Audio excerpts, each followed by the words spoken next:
Atum. Alhamdulillah. Alhamdulillahilladzi anzala as-sakinata fi qulubil mu'minin liyazdadu imanan ma'a imanihim. Asyhadu an la ilaha illallah wa asyhadu anna Muhammadan abduhu wa rasuluhu la nabiyya ba'dah. Allahumma salli ala Sayyidina Muhammad wa ala ali Sayyidina Muhammad. Assalamu alayka ya Rasulullah. Wa qala Allah ta'ala fi kitabihil karim, A'udzu billahi minasy syaithanir rajim. Bismillahirrahmanirrahim. Inna Allah wa malaikatahu yusalluna 'alan nabi. Ya ayyuhalladzina amanu sallu 'alaihi wa sallimu taslima. Sadaqallahu wa sadaqa rasulul karim. Pertama puji dan syukur mari kita sama panjatkan kehadirat Allah Subhanahu wa taala karena atas limpahan nikmat dan karunia-Nya yang telah Allah berikan kepada kita pada pagi yang berbahagia ini. Allah masih kumpulkan kita di tempat di mahfalah yang mulia ini dengan kondisi sehat walafiat, punya nikmat iman wal Islam, nikmat sempat untuk bisa hadir di kesempatan subuh yang berbahagia ini. Oleh karena itu tak ada kata yang paling indah, tak ada kalimat yang paling syahdu selain kita mengucapkan syukur kita, minimal dengan lisan kita dengan mengucapkan alhamdulillahirabbil alamin. Bersalawat kepada baginda Nabi Muhammad sallallahu alaihi wasallam dengan melafazkan Allahumma salli ala Sayyidina Muhammad wa ala ali Sayyidina Muhammad. Assalamu alayka ya Rasulullah.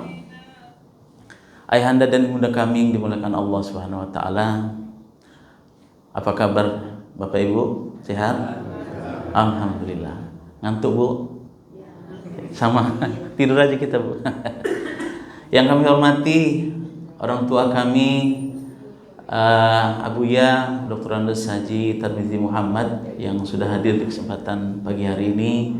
Yang kami hormati Bapak Ketua Musallah Amaliyah beserta pejabat ya, terasnya.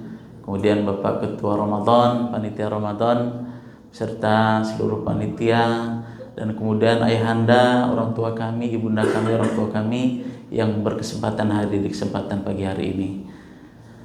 Izinkan kami duduk di hadapan ayahanda dan ibunda kami dan untuk mencoba menjelaskan mungkin dalam waktu 4 minggu ke depan selama bulan Ramadan setiap hari Rabu saya akan mencoba membahas tentang salah satu kitab, salah satu buku. Buku ini judul aslinya adalah Rahiqul Makhtum. Ya, kitab ini dikarang oleh Syekh Safiur Rahman Al-Mubarakfuri. Ini fenomenal Bu. Kitab ini atau buku ini sudah diterjemahkan dalam bahasa Indonesia berjudul Sirah Nabawiyah. Ya, udah edisi terbaru, udah lengkap, sudah ada barcode-nya. Kalau kita klik barcode-nya itu ada animasinya. Bisa dilihat di YouTube ya. Di YouTube bisa kita lihat animasi tentang perjalanan kehidupan baginda Nabi Muhammad SAW. Ini edisi yang lengkap. Ini tebalnya 600 halaman sehingga kalau kita bahas sampai 4 pertemuan nampaknya nggak akan selesai. Jadi kita akan coba sedikit demi sedikit, kita akan coba mungkin saya nggak menjelaskan, bukan saya cuma menceritakan apa yang ada di dalam buku ini saja. Ya, jadi kalau Ibu mau lebih lengkapnya ya, ini perjalanan Nabi mulai dari silsilah Nabi dari mana, kemudian kondisi kaum bangsa Arab, letak geografisnya, posisinya seperti apa, kemudian bagaimana kondisi sosial ekonomi politik sebelum Nabi dilahirkan, ya, bagaimana kaum bangsa Arab, kemudian silsilah Nabi sampai Nabi nanti dilahirkan, kejadian apa yang menyertai kelahiran baginda Nabi Muhammad SAW, lahir, bayi, remaja, kemudian dewasa sampai mempunyai risalah nubuwah dari Allah Subhanahu wa taala. Umur 25 tahun dia menikah dengan Siti Khadijah. Romantisme, nangis, sedih, susah baginda Nabi Muhammad SAW, dan juga bagaimana pemimpin yang begitu mulia yang dicontohkan oleh baginda Nabi Muhammad SAW sampai beliau wafat, diceritakan di dalam buku ini. Oleh karena itu, hari ini saya akan coba bagaimana menceritakan ulang apa yang ada di dalam buku ini. Ya, saya mungkin membantu. Kalau ibu mau lebih lengkapnya, baca betul, Bu. Ini kita buku Sirah Nabawiyah ini adalah pemenang lomba tulis sejarah Nabi tingkat dunia, ya, yang diadakan oleh Rabithah Alam Al-Islamiyah yang berkedudukan di Mekah tahun 1396 Hijriah, atau kurang lebih 50 tahunan yang lalu, ya. Ini dilombakan dan ini juara satunya, ya. Begitu runut, begitu runtut bagaimana kehidupan Nabi, makanya ini mendapatkan gelar atau peringkat pertama di dalam lomba tulis tentang Sirah Nabawiyah ini.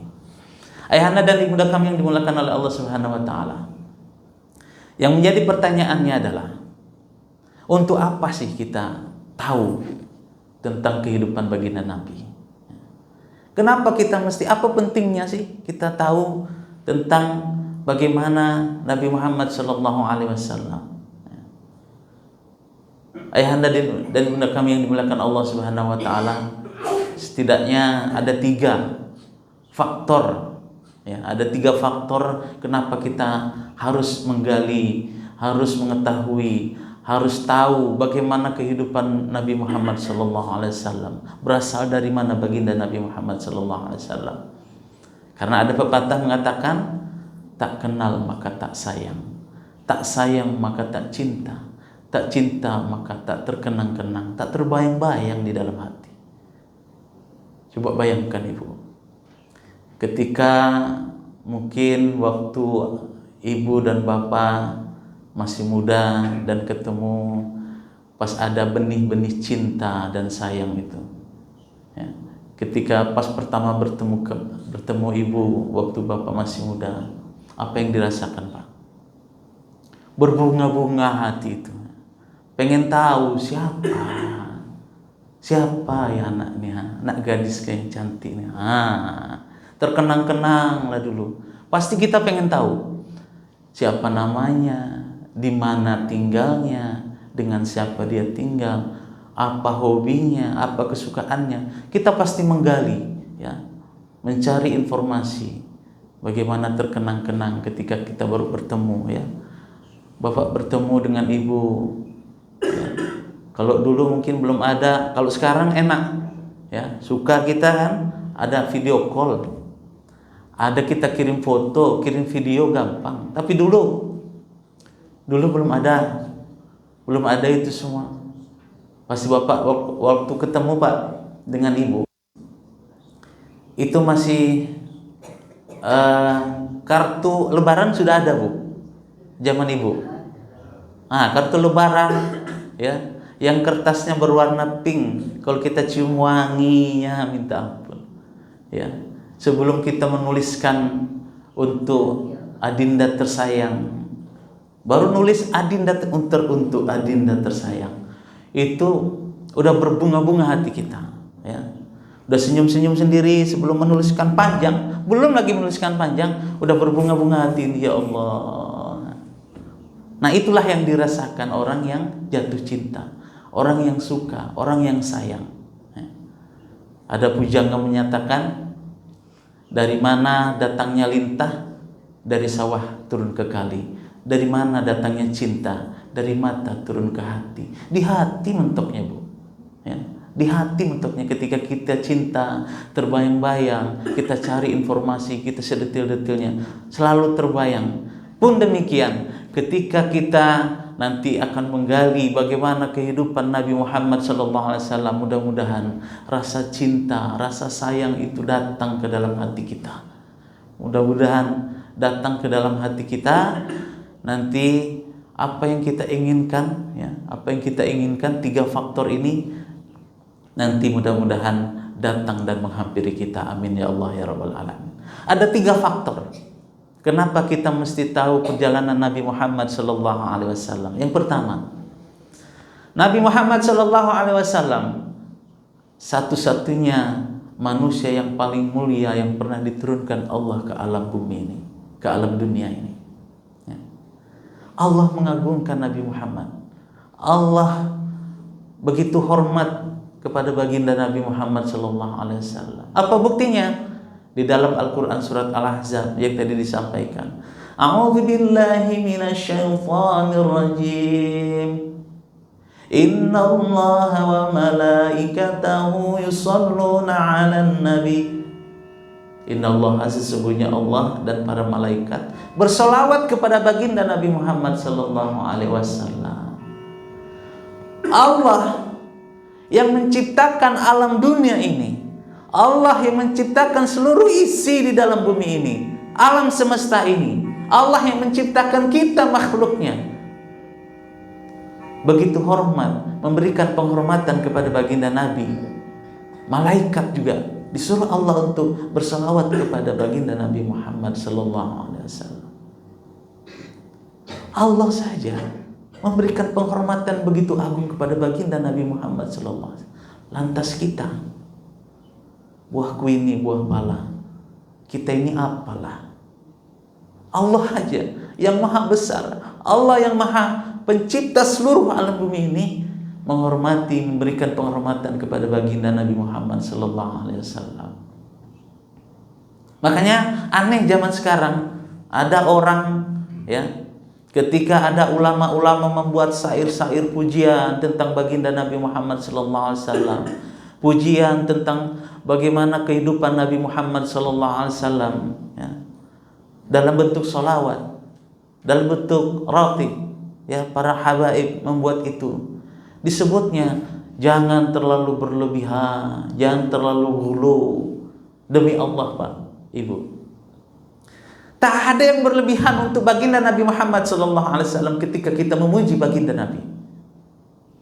Lalu Allah saja, malaikat saja, itu bagaimana menghormati, bagaimana memberikan penghormatan kepada baginda Nabi Muhammad SAW.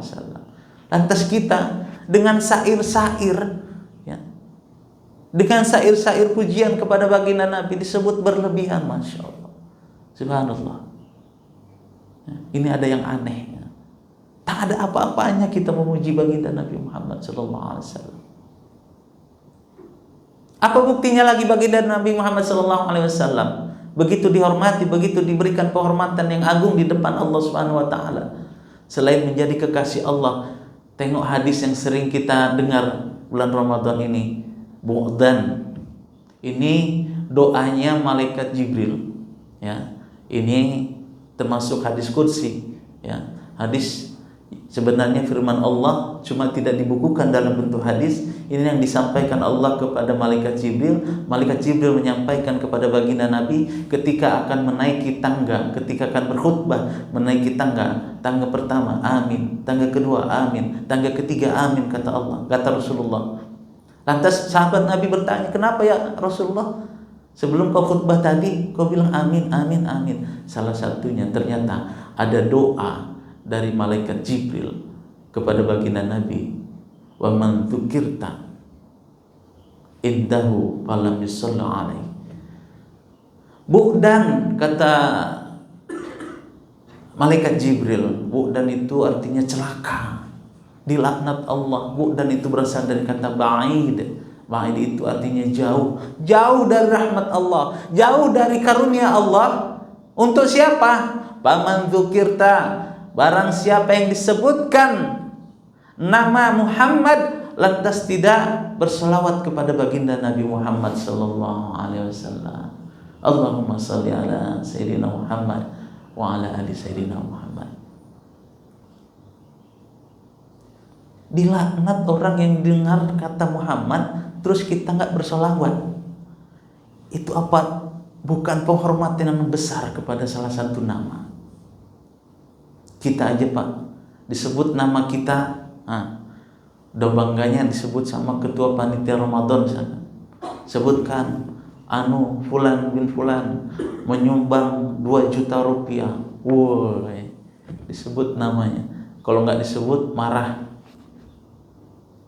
Tapi ini ketika Allah yang menyuruh, kalau dengar kalian nama Muhammad kemudian nggak bersolawat kepada baginda, dilaknat oleh Allah Subhanahu wa taala. Bu'dan, jauh dari rahmat Allah. Ayahanda dan ibu kami yang dimuliakan oleh Allah Subhanahu wa taala. Pertama, begitu agungnya baginda Nabi Muhammad. Yang kedua, laqad kana lakum fi Rasulillahi uswatun hasanah. Nabi Muhammad sallallahu alaihi wasallam itu uswatun hasanah. Contoh yang baik. Ini yang akan kita tiru. Ini yang akan kita coba bagaimana kehidupan Nabi Muhammad sallallahu alaihi wasallam kita tiru dalam kehidupan kita sehari-hari.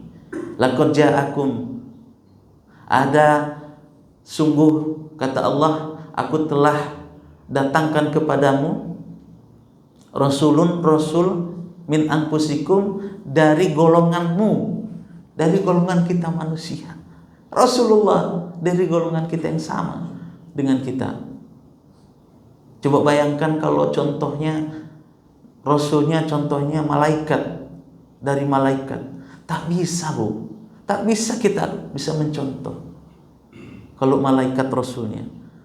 Kalau rasulnya berasal dari bangsa jin pun tak bisa, karena kita bangsa manusia, tak bisa kita contoh.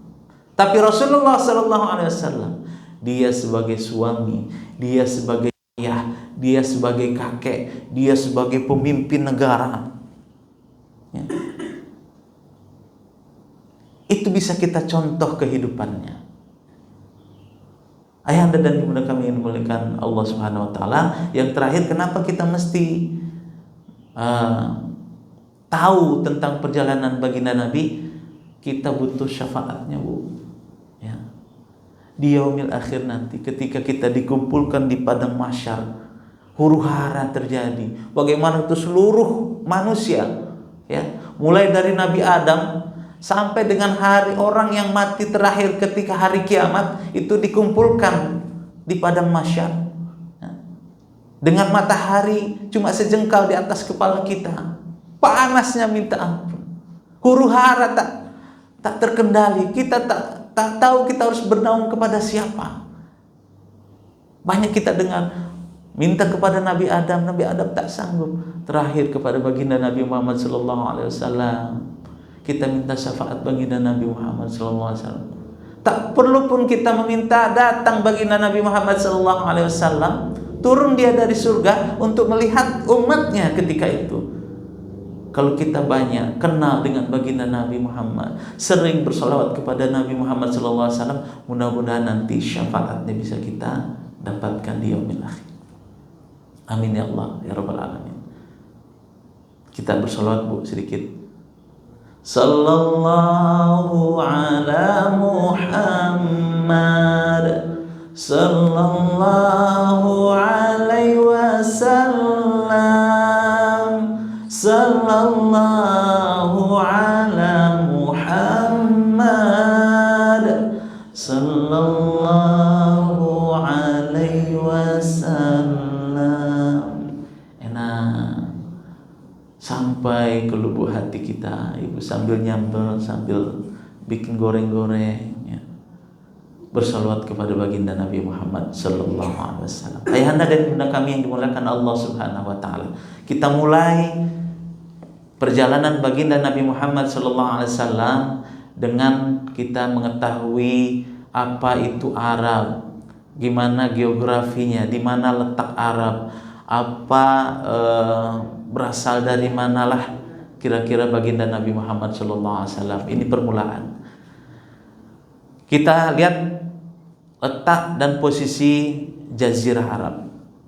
Jazirah Arab, ya.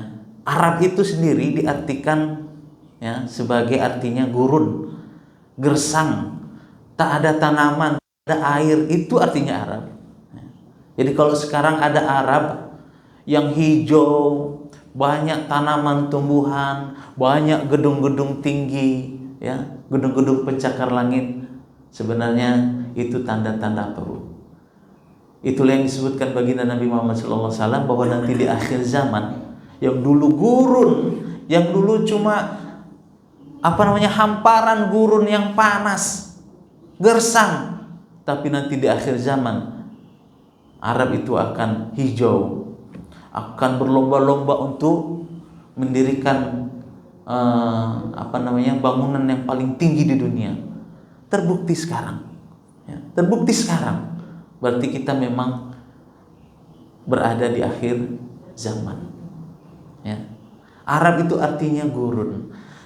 Jazirah Arab itu dikelilingi oleh gurun. Di sini ada sebelah kiri, sebelah barat berarti ada gurun Sinai, ya. Ada juga di situ Laut Merah. Di sebelah tenggara, ya, tenggara itu ada Laut Teluk Arab. Ya, di bawah lagi ada Jazirah Arab, di bawahnya ada negara Yaman, di bawahnya ada Samudra Hindia. Ya. Jadi memang Allah memilih Rasul atau para nabi yang lahir di Jazirah Arab ini, ya, memang seakan-akan tahu, ya, sudah dipersiapkan bahwa Arab dengan dikelilingi orang seperti itu, maka tidak mudah bagi penjajah untuk mencaplok Jazirah Arab. Dan terbukti, tidak ada negara-negara Arab, ya, atau Jazirah Arab yang dijajah oleh bangsa luar ketika itu. Ya. Ayahanda dan bunda kami dimuliakan oleh Allah Subhanahu wa taala, setelah tahu kita letak geografisnya, kemudian kita tahu dari mana sebenarnya kaum Arab itu. Para penulis, para sejarawan, ya, para ulama itu menuliskan bagaimana ada 3 menurut silsilah atau dari cikal bakal keturunan bangsa Arab itu ada 3 asal keturunan atau cikal bakal. Yang pertama ada namanya Arab Ba'idah. Arab Ba'idah itu kaum Arab yang terdahulu, yang tidak sama peneliti pun, penulis sejarawan itu tidak bisa dibuat silsilah atau keturunannya. Itu seperti kaum Samud, ya. Samud, bangsa Samud itu kaumnya Nabi Hud alaihissalam. Kemudian ada kaum Ad, itu bangsa atau kaumnya Nabi Soleh alaihissalam. Itu tidak terdeteksi. Yang kedua Arab Aribah, ya. Arab Aribah ini inilah Arab yang berasal dari Yaman, ya, keturunan dari Ya'rub Yasju bin Qafan atau disebut Arab Qafania, ya. Arab Qafania ini berasal dari Yaman, ya. Ini ada 2 kabilah besar dari bangsa Yaman ini atau Arab dari Qafania ini, satu Himsyar, ya, kabilah Himsyar, dan kabilah Nahlan. Kabilah Himsyar ini adalah yang berada di Yaman, tetap dia berada di Yaman, dan kabilah Nahlan inilah yang nanti berhijrah ke Jazirah Arab. Ada yang ke Bahrain, ada yang ke Hijaz, ada yang ke Yasrib, ke Madinah, ya, ada yang ke Hirah. Ada 4 nanti kelompok atau kabilah dari Himsyar ini. Inilah yang menyebar ke berbagai negara atau ke Jazirah Arab. Yang ketiga, inilah yang akan kita coba bahas mulai dari sekarang sampai nanti akhir. Ada Arab Musta'rabah. Arab Musta'rabah inilah cikal bakal dari Nabi Ibrahim alaihissalam. Nabi Ibrahim alaihissalam, ya, itu berasal dari, kalau negaranya negara Irak, ya. Itu ada daerah Ar namanya, di tepian Sungai Efrat, ya. Tepian Sungai Efrat ada nama daerah Ar. Disitulah Nabi Ibrahim alaihissalam berasal, ya. Dari Nabi Ibrahim alaihissalam ini, ya, ketika berdakwah mentauhidkan Allah, berdakwah untuk mengesahkan Allah, ya, diberikan risalah nubuwah oleh Allah Subhanahu wa taala untuk menyebarkan agama Allah. Ketika di Irak ini, atau Irak Persia itu di Babilonia, ya, ketika itu rajanya Raja Namrud. Kita dengar ceritanya, ya, pasti sudah dengar bagaimana ketika Ibrahim itu akan berdakwah dan kemudian oleh pemimpin Raja Namrud yang zalim itu, kemudian Nabi Ibrahim nanti akan dibakar, ya, di dalam tungku yang besar. Ketika itu Allah perintahkan kepada api untuk dingin sehingga tidak bisa membakar Nabi Ibrahim alaihissalam. Nabi Ibrahim alaihissalam bersama istrinya Siti Sarah ketika itu, ya, ketika sudah selesai urusan di Babilonia, di Irak, kemudian berhijrahlah Nabi Ibrahim alaihissalam bersama istrinya Siti Sarah itu ke Huran, ke Palestina. Kemudian singgah lagi di tempat pijakan Nabi Ibrahim alaihissalam sampai ke Pakistan, sampai nanti terakhir Nabi Ibrahim alaihissalam itu sampai ke Mesir. Di Mesir inilah dia bertemu dengan raja yang zalim juga, namanya Fir'aun. Ini Fir'aun kuno, ya, raja-raja kuno Mesir, ya, namanya juga Fir'aun, ya, gelar raja yang oleh Mesir kuno disebut Fir'aun.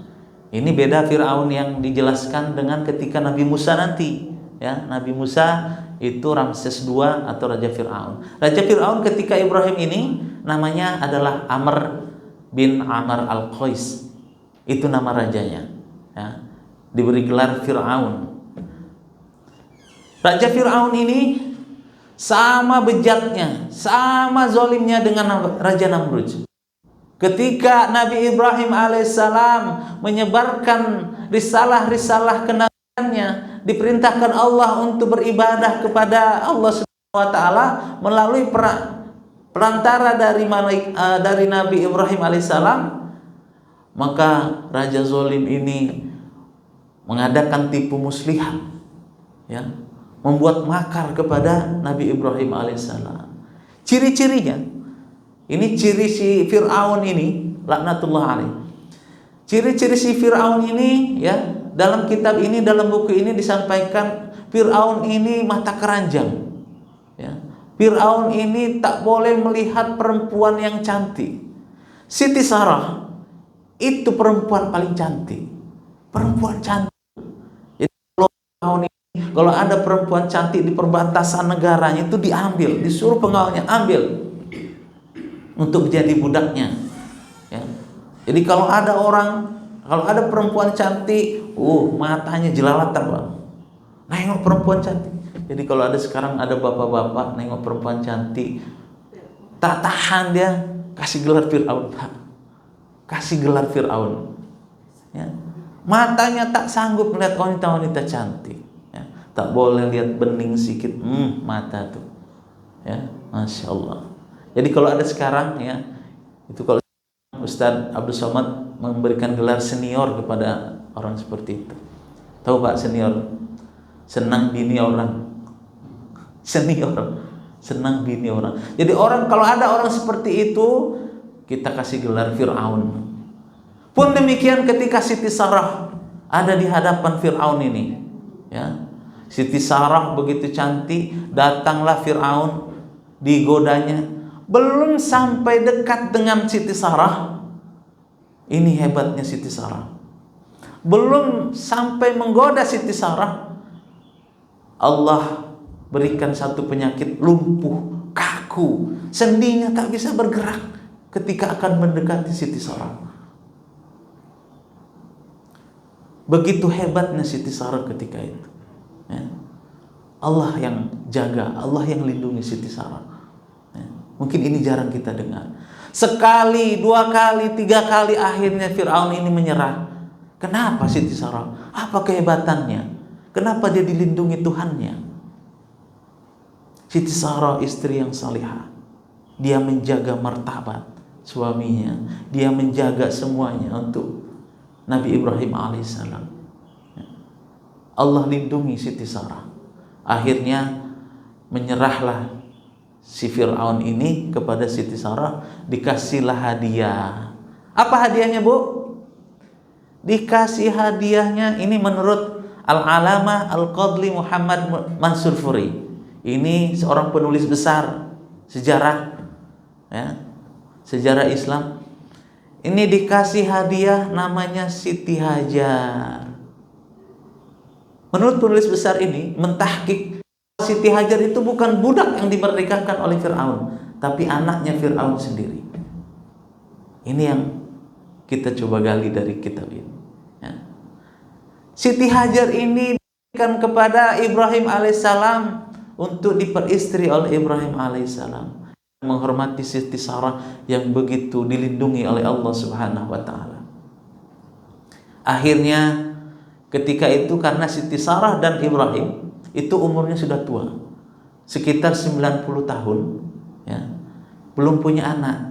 Akhirnya Siti Sarah menyetujui Siti Hajar untuk diperistri oleh Ibrahim alaihissalam. Di 90 tahun, Pak, belum punya anak, ya. Makanya, tapi Nabi Ibrahim, ya, di satu riwayat disebutkan umurnya, ada yang menyebutkan 150 sampai 200 tahun, ya.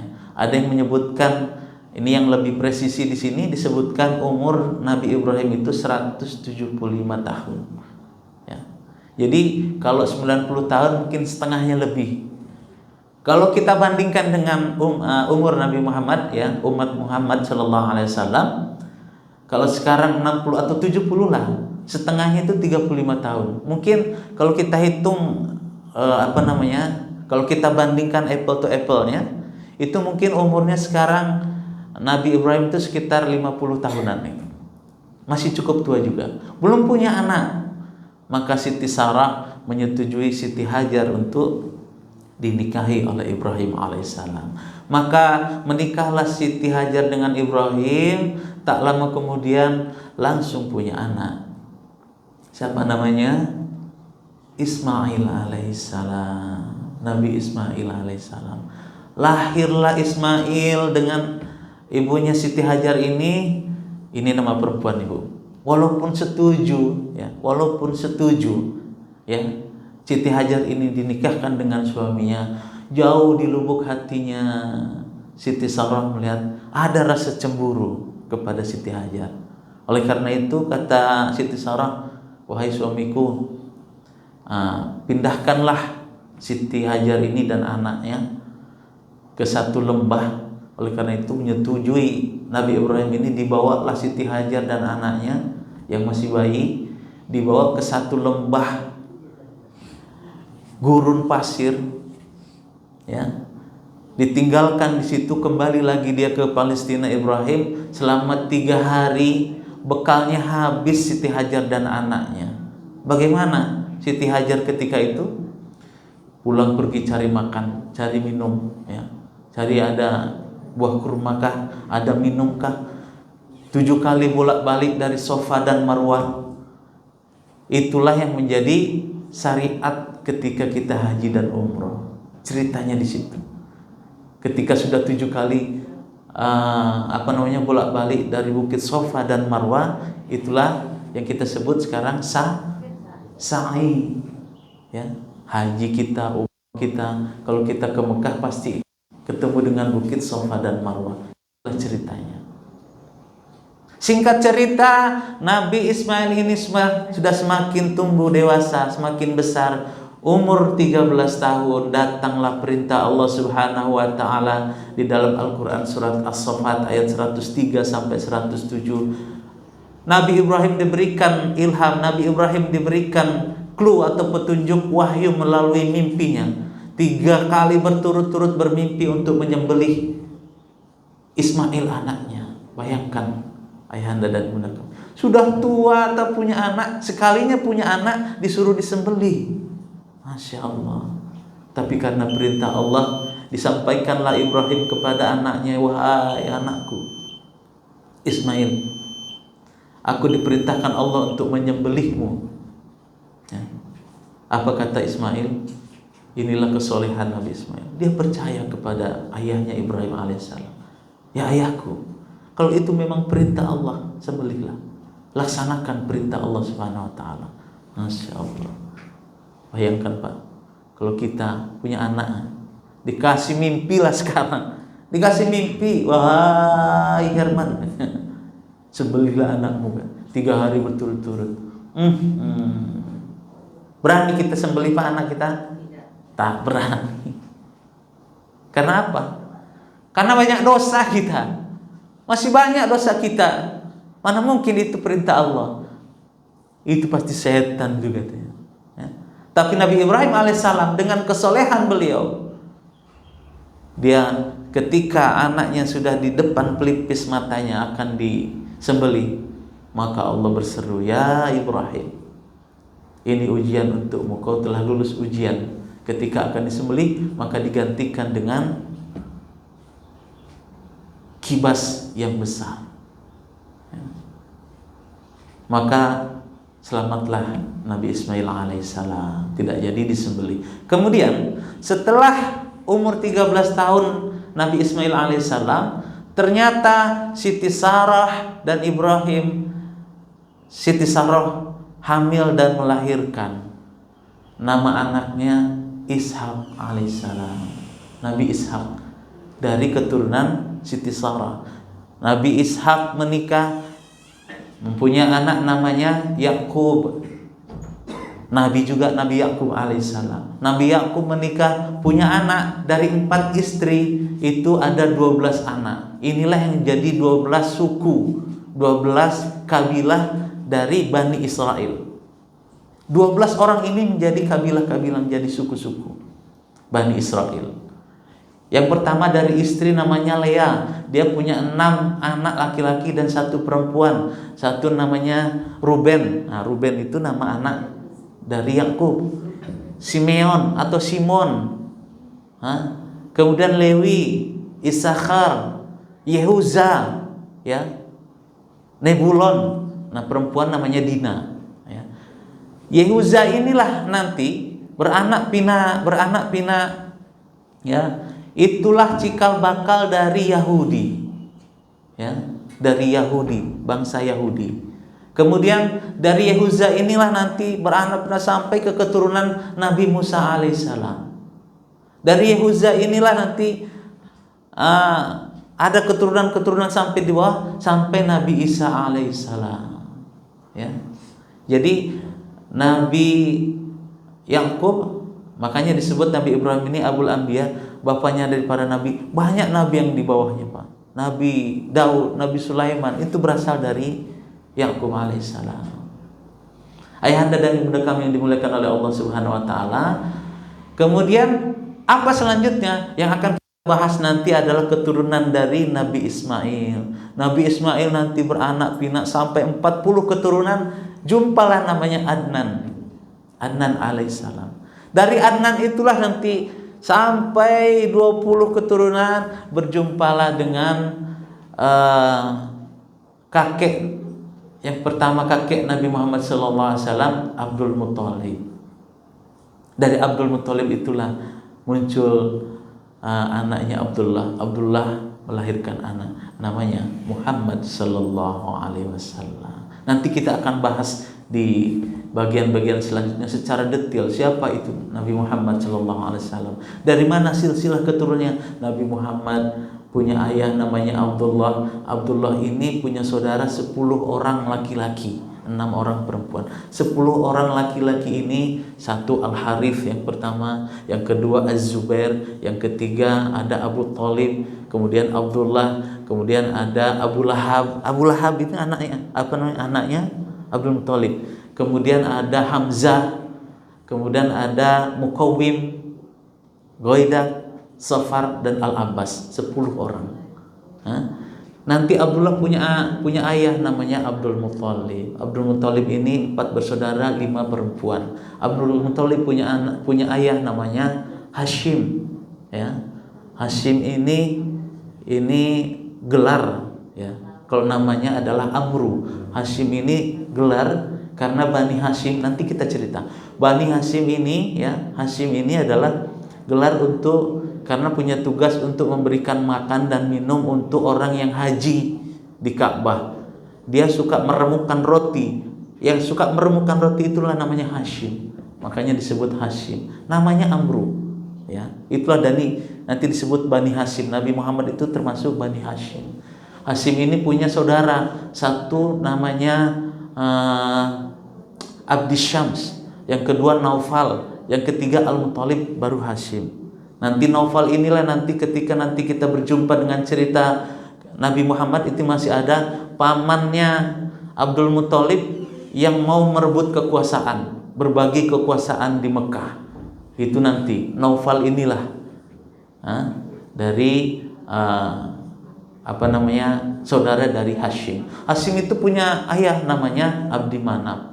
Abdi Manaf punya ayah namanya Qusay. Qusay punya ayah namanya Kilab. Kilab punya ayah namanya Murrah. Murrah bin Lu'ay. Lu'ay bin Ghalib. Ghalib bin Fihr. Fihr bin Nazir bin Malik. Malik bin Nadir. Nadir bin Kinana. Kinana bin Huzaimah. Huzaimah bin Mudrika. Mudrika bin Ilyas. Ilyas bin Mudhar. Mudhar bin Nazir. Nazir bin Ma'ad. Ma'ad bin Adnan. 20 keturunan Rasulullah SAW, atau kakek yang ke-20 itulah Adnan alaihissalam. Inilah silsilah keturunan baginda Nabi Muhammad SAW. Inilah yang disepakati oleh para ulama. Ini tidak bisa dipungkiri, ya. Tidak bisa dipungkiri dari Adnan sampai Muhammad SAW. Menurut para peneliti sejarah Islam itu termasuk yang sudah disepakati silsilahnya. Kemudian dari Adnan sampai Ibrahim itu masih diperselisihkan silsilahnya, apalagi dari Ibrahim sampai Nabi Adam itu tidak ada yang bisa meneliti tentang silsilah dari Nabi Ibrahim alaihissalam sampai ke Adam alaihissalam. Walaupun ada tulisannya, tapi tidak bisa dibuktikan, tidak bisa disepakati oleh para ulama. Ayahanda dan ibunda kami yang dimuliakan oleh Allah Subhanahu wa taala. Demikian mungkin part kita. Bagian pertama kita mengenal bagaimana baginda Nabi Sallallahu Alaihi Wasallam. Nanti untuk selanjutnya kita akan bercerita bagaimana agama dari kaum Arab sebelum baginda Nabi Muhammad Sallallahu Alaihi Wasallam lahir. Bagaimana sosial akhlaknya, bagaimana akhlaknya disebut masa-masa jahiliyah. Bagaimana orang-orang Arab ketika baginda Nabi Muhammad sebelum lahir, ya. Bagaimana kondisi sosialnya, ekonominya, politiknya. Insya Allah nanti kita akan sambung untuk minggu berikutnya. Kita akan bercerita detail lagi tentang bagaimana kehidupan Nabi Muhammad SAW. Ayahanda dan ibunda kami yang dimuliakan oleh Allah Subhanahu Wa Taala. Demikian yang bisa kami sampaikan. Mohon maaf atas segala kekurangannya. Kalau ingin bertanya, nanti kita di luar ini kita bisa bertanya lebih banyak lagi, atau mungkin ibu bapak bisa membeli kitab ini. Sudah banyak di online pun sudah ada, ya. Di online pun sudah ada. Ini kita akan, kalau baca kita akan lebih merasai seakan-akan kita masuk di episode baginda Nabi Muhammad ketika perang Badar, ketika perang Uhud, ya. Ketika Nabi Muhammad dibelah dadanya oleh malaikat Jibril, ya. Kita seakan-akan ada di zaman itu kalau kita baca buku ini. Ayahanda dan ibunda kami yang dimuliakan oleh Allah Subhanahu Wa Taala, demikian yang bisa kami sampaikan. Mohon maaf atas segala kekurangannya. Wa'afku minkum billahi taufiq wal hidayah. Wassalamualaikum warahmatullahi wabarakatuh.